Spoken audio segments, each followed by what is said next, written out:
Estamos en una nueva edición de Diálogos en Proximidad, el canal de Asedas, y tenemos la suerte hoy de contar con José Luis Palma. José Luis Palma es un referente en el mundo del derecho de la cadena agroalimentaria, malagueño, administrador civil del Estado, letrado del Consejo de Estado y abogado en ejercicio, y una persona que, a pesar de su juventud, en su larga trayectoria ya, pues nos permite analizar hoy aspectos tan relevantes como la evolución del mundo del derecho que se aplica a nuestro sector. José Luis, muchísimas gracias. Muchas gracias por la invitación. Estar con nosotros hoy. Encantado de acompañaros un ratito. Te queríamos preguntar en primer lugar por tu perfil personal y por qué te has acercado al mundo del derecho de la cadena agroalimentaria o al ámbito de la cadena en el que todos trabajamos, tú desde el mundo jurídico. Bueno, yo tengo una conexión personal con el mundo agroalimentario. Mi padre era agricultor, ya falleció, y hemos tenido siempre mucha proximidad al ámbito agrario. Seguimos estando en alguna actividad agraria y, bueno, para mí es algo muy cercano que luego lo he llevado de la mano del ámbito profesional. Y en vez de dedicarme a otras especialidades, pues he creído que estaba más cerca de conocer el mundo agroalimentario, que lo conozco muy de cerca, que de otras especialidades que seguro que estaban más lejanas. Y esa ha sido un poco la razón. Estuve en contacto con la Asociación Española de Derecho Agrario y Alimentario y a partir de ahí pues también ha habido una especialización muy vinculada a la actividad profesional y eso es lo que ha plasmado en la realidad de estar cerca del mundo agroalimentario desde la perspectiva jurídica. Y esta es un poco la síntesis, ¿no? O sea, que la realidad es que, hombre, conoces un poquito qué hay ahí dentro y esto en una situación como la de la actualidad, de la ley de la cadena, pues da para mucho porque estás un poquito más próximo a las dos partes de la mesa y conoces algo más de cada una de las situaciones. Tú has citado el derecho agrario, que es de donde venimos, y de hecho hace unos años nos quejábamos de que había una perspectiva muy centrada en la producción primaria, había expertos en derecho agrario, bibliotecas enteras sobre derecho agrario que venían de hace muchos años. Sin embargo, para el resto de eslabones de la cadena o para el día a día de las operaciones comerciales no había una gran especialización jurídica. Esto hoy ha cambiado y yo me atrevería a decir que tú eres uno de los protagonistas en primera persona de ese cambio, ¿no? ¿Cómo ves con la perspectiva de los años ese cambio y sobre todo estamos en mejor condición para afrontar los debates jurídicos que afectan al sector hoy en día? Sí, tradicionalmente el derecho agrario fue el derecho del arrendamiento rústico, de la compraventa de fincas, del censo enfiteutíco. Eso sigue existiendo, pero ha dado paso a una intervención pública en la economía agraria y a una administrativización del derecho. El derecho agroalimentario, que yo creo que es la denominación correcta, que la última precisamente es el derecho de la cadena alimentaria, es el que ha hilvanado con un concepto jurídico, que es el concepto de cadena alimentaria, que es un concepto jurídico, una trazabilidad que va mucho más atrás de la producción y llega mucho más atrás del consumo. Y digo que va más atrás de la producción porque estamos viendo ya cómo en breve se va a controlar el origen de las tierras de la que proceden los productos, por ejemplo, de terceros países con la directiva de desforestación, que va a entrar en vigor a finales del año 24, y hacia el final hay una ley en marcha ahora mismo y estará, suponemos, en un periodo razonable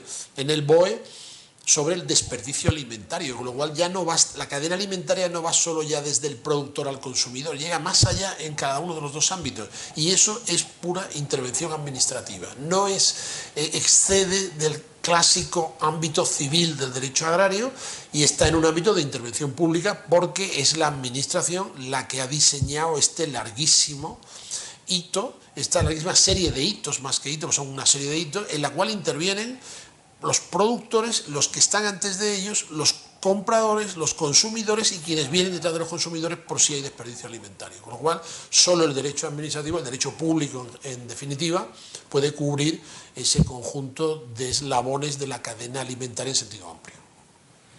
Claro, pero tú has citado una huida hacia el derecho administrativo, que es lo que básicamente está detrás de ese cambio. Una huida que supone una discriminación a los empresarios de la cadena alimentaria porque les priva de una parte importante de su libertad de contratación. Hay una serie de prohibiciones, de cláusulas prohibidas, de actuaciones que están ahora sometidas al control administrativo, no así el resto de la economía. Eso es un salto importante, que tiene una justificación en la protección de los eslabones más débiles de la cadena o en el reequilibrio de la misma. Con la perspectiva de los años que llevamos ya, porque esto viene de Europa y de iniciativas que se han tomado en España, ¿tú piensas que ese salto está justificado, que se puede explicar hoy esos intereses generales que se defienden a través de la regulación administrativa frente a la que tienen otros sectores? En el origen tiene una justificación bastante completa, y es que el grado de desprotección de los productores, sobre todo de los productores primarios, respecto al resto de eslabones era excesivo hace unos años. Y digo hace unos años, desde el año 2013, que aparece la primera edición de la Ley de la Cadena, que es una ley muy española. Es una ley muy española que tiene mucho que ver con lo que se ha hecho aquí. Incluso la ley española ha motivado normas europeas como la Directiva de Prácticas Comerciales Desleales, con lo cual aquí hemos colonizado un poco jurídicamente Europa en algunos ámbitos. Como digo, inicialmente tenía un sentido muy claro lo que era proteger sobre todo al pequeño y mediano productor que no tiene un contrato, porque no tenía un contrato. O sea, el Código Civil, y aquí entramos en el puro derecho agrario tradicional, y en el Código Civil, como sabemos, se iba a llamar Código Agrario en su origen. Luego se concedió que se llamara Código Civil, pero como una permisión en su época, ¿no? Y que luego ha evolucionado de una forma muy diferente, ¿no? Pero lo cierto es que ese Código Civil, que hablaba del contrato, los contratos no se aplicaban en el ámbito de la producción primaria.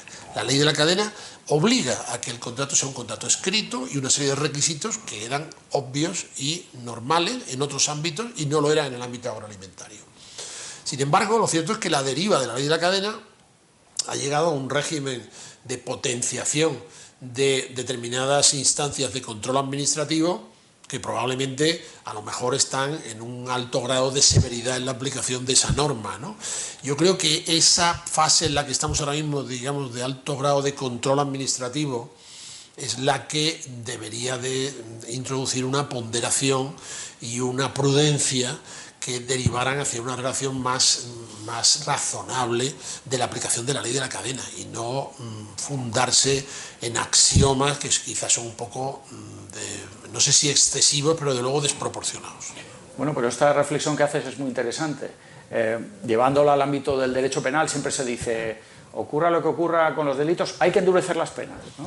Los penalistas dicen, bueno, según para qué y según en qué casos.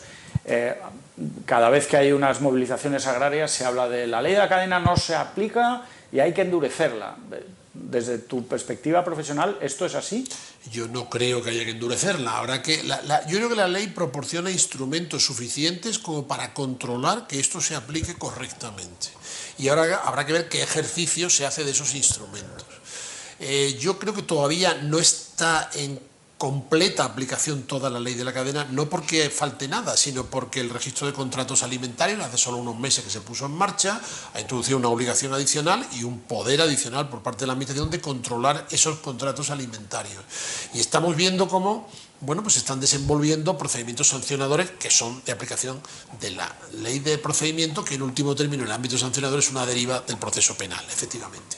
La realidad es que, hombre, pensamos que la modulación de esa potestad sancionadora debe ser un poco el objetivo de los próximos tiempos, porque ya se ha conseguido introducir en la cadena la protección que da el contrato y que dan los elementos de control del contrato, el precio, el plazo de pago, etcétera, etcétera.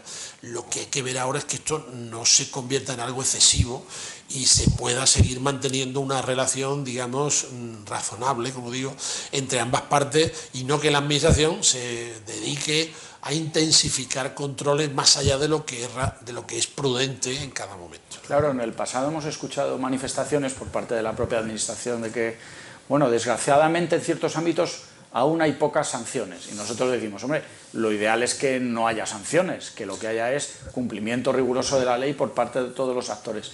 Tú que conoces bien por tu actividad profesional a todos los eslabones de la cadena, ¿cómo ves a cada uno de ellos de preparado para afrontar los cambios que supone desde el punto de vista jurídico, de su concienciación, producción, cooperativas, la industria alimentaria, que hay muchas pymes, la distribución, que también nos conoces. ¿Cómo ves un poco a los actores de la cadena en relación con la aplicación de las normas que les afectan? Yo creo que hay una situación que parte de la pandemia hacia adelante y que es diferente de la pandemia hacia atrás. Es decir, la ley de la cadena ha sido más puesta en valor a raíz del COVID. ¿Por qué?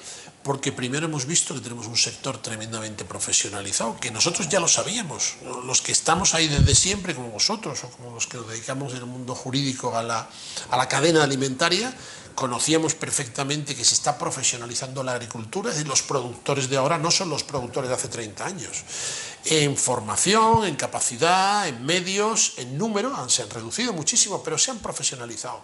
En segundo lugar, las empresas alimentarias, las productoras, las cooperativas, las industrias han elevado su capacidad de hacer frente a exigencias cada vez mayores y la distribución, por supuesto, ha estado a la altura. Y yo creo que de la perfecta conjunción de esas tres patas, la parte productora, la parte transformadora, comercializadora y la parte distribuidora, da fe la situación del COVID, donde no hubo un problema de abastecimiento.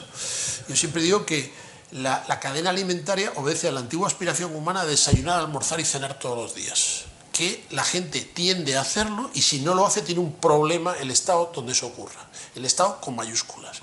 Conclusión, que eso haya funcionado en momentos de tensionamiento completo es una muestra de que el sector, no sé si es de matrícula de honor, pero es de sobresaliente alto. Y eso es mucha nota. Yo creo que el sector que tenemos en España es un sector muy potente, que ha cambiado muchísimo en los últimos 30 años y que desde luego tiene un horizonte muy claro de trabajo asentado sobre la ley de la cadena. Y ahí, pues hombre, yo estoy convencido de que sabrán hacerlo mejor todavía y ya lo están haciendo muy bien. Entonces, esas relaciones pues son naturalmente complejas, porque evidentemente unos venden, otros transforman y otros compran, y eso pues tiene un día a día, pero yo creo que hay elementos en la ley de la cadena, en la parte jurídica, como para que eso funcione bien, y lo que hay que hacer es pulirlos y procurar que no se exacerben en situaciones como las de las manifestaciones ganaderas y agroalimentarias de estos días, o las que hubo hace 3 años cuando salieron los decretos de modificación de la ley de la cadena y tal. Pues hay una natural tendencia a una queja muy justificada en muchos ámbitos, que luego hay que acompasarla con lo que da de sí el resto de la cadena. Pero bueno, yo creo que eso se termina entendiendo y hombre, pues por ejemplo, el hecho de que estemos en un país que tiene una capacidad agroalimentaria muy elevada, en un entorno internacional donde tenemos mucha exigencia, porque somos parte de la Unión Europea, que es el top de la exigencia de la seguridad alimentaria mundial. O sea, no hay otro país en el mundo, ni hay otra agrupación de países que tenga el nivel de exigencia que tenemos nosotros. ¿Que eso es exagerado? Pues a lo mejor es un poco exagerado, pero es muy elevado. Y también es cierto que ese nivel de exigibilidad, jugar esa liga donde todos son primera división, nos ha hecho mejorar nuestro juego.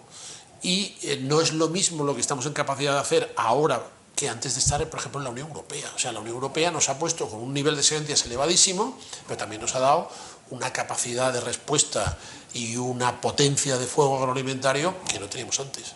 Yo creo que todo esto tiene una parte positiva, me quiero quedar con ella, y tiene una parte negativa, es que periódicamente chirrían esos eslabones al rozarse entre sí, pero bueno, tienen que entenderse. ¿Y qué podemos hacer los profesionales que tratamos de ayudar a los distintos eslabones de la cadena alimentaria para que esta regulación sirva para mejorar las cosas, no origen de conflictos, ¿no? Bueno, yo creo que hay que perseverar en seguir haciendo lo que se está haciendo, procurando limar asperezas que surgen periódicamente. Hay mecanismos para hacerlo, hay mecanismos para limar esas asperezas. La administración tiene una administración recepticia, en el sentido de que esté atenta a lo que está pasando para dejar estar y saber ocupar su terreno y dejar que los actores se terminen entendiendo, que se van a terminar entendiendo, desde el ámbito de las organizaciones agrarias a los productores, los transformadores, las cooperativas, la industria y la distribución. Y yo creo que eso por ejemplo, hay un elemento, y tú lo sabes, que hemos hablado una vez de él, que es muy positivo en el sector, que son las interprofesionales agroalimentarias. Las organizaciones interprofesionales agroalimentarias han contribuido a vertebrar esa relación en cada uno de los ámbitos en los que están. Soy un gran defensor, como tú sabes, de las interprofesionales agroalimentarias, y creo que han ayudado a diseñar de una forma más eficiente sistemas productivos que naturalmente son complejos, pero han puesto su granito de arena, y es algo relativamente reciente hace 30 años, pero bueno, que eso no es mucho, y que están ahí y que yo creo que hay que potenciarlas precisamente para mejorar toda esa cadena, incluyendo a la distribución en las interprofesionales agroalimentarias, que es la asignatura pendiente, no digo de la distribución, digo de la cadena alimentaria completa. Del conjunto de la cadena. Muy bien, pues muchísimas gracias, José Luis. Ha sido un placer tenerte. Muchas gracias por tu trabajo en el día a día y por tu ayuda. Y con esto damos por concluida esta nueva edición de Diálogos en Proximidad y os emplazamos a otra entrevista, esperamos que tan interesante como esta. Muchas gracias.